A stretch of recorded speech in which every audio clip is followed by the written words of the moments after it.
When a nuclear weapon detonates over a modern city, it creates a thermal flash that vaporizes everything in the immediate vicinity.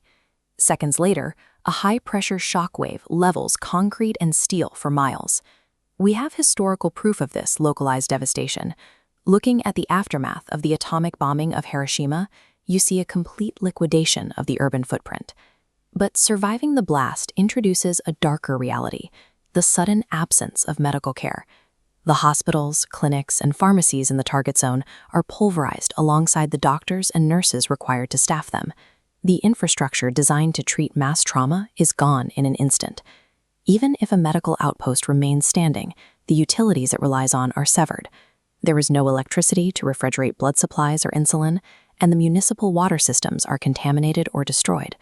Survivors of the initial explosion are thrust back into a pre-industrial reality.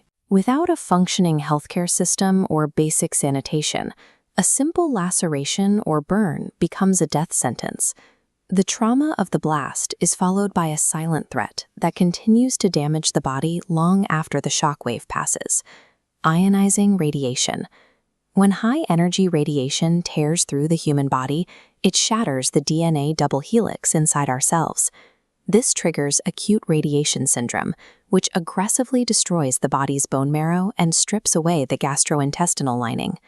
The historical record from massive radiation exposure events, like the liquidators at Chernobyl, shows that the damage persists for decades.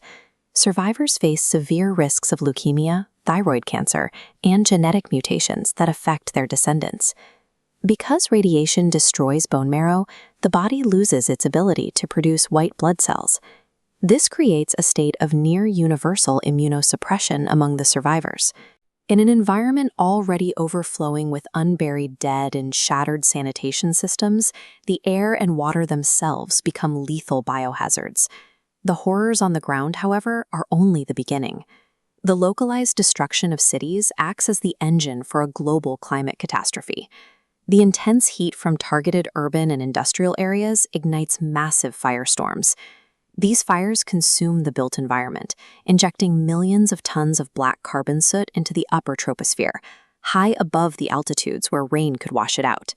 Once aloft, the soot absorbs incoming solar radiation. It heats up and rises even higher into the stratosphere. Within weeks, the smoke spreads and merges, blanketing the entire planet in a thick, dark shield. With the sun blocked, the Earth cools rapidly. Global average temperatures plummet by as much as 15 degrees Celsius in severe scenarios. This drastically reduces solar radiation and chokes off global precipitation patterns.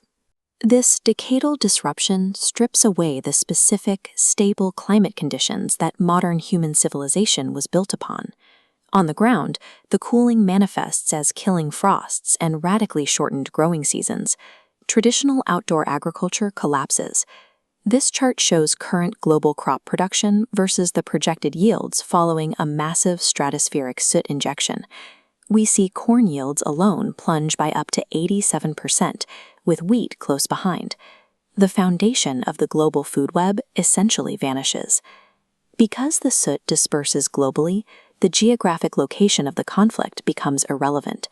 Mass crop failure spreads outward from the target zones, engulfing neutral nations and creating severe famine across nearly every continent. Humanity currently maintains only a few months of food reserves. Without the ability to grow more, starvation would claim billions of lives, far exceeding the death toll of the initial nuclear explosions. To prevent the outright extinction of the human species, survivors would have to abandon industrial agriculture and rapidly implement resilient food production methods. The immediate priority would be redirecting all existing crops. Instead of feeding corn and soy to livestock, those calories would have to be routed directly to human consumption to stretch the dwindling global stockpile. People would also turn to the oceans. Because ocean temperatures cool slower than the land, large-scale seaweed cultivation offers a critical, low-tech source of nutrition that can survive with reduced sunlight. On land, the loss of petroleum infrastructure means the end of mechanized farming. Expanding whatever cropland remains viable would require a return to pre-industrial techniques, using animal draft power to plow fields. This graph illustrates the recovery timeline for global caloric demand, if these harsh adaptations are successfully implemented. Notice how over a 7-year period, cultivating winter wheat using animal power slowly brings human caloric fulfillment back up to a survival baseline.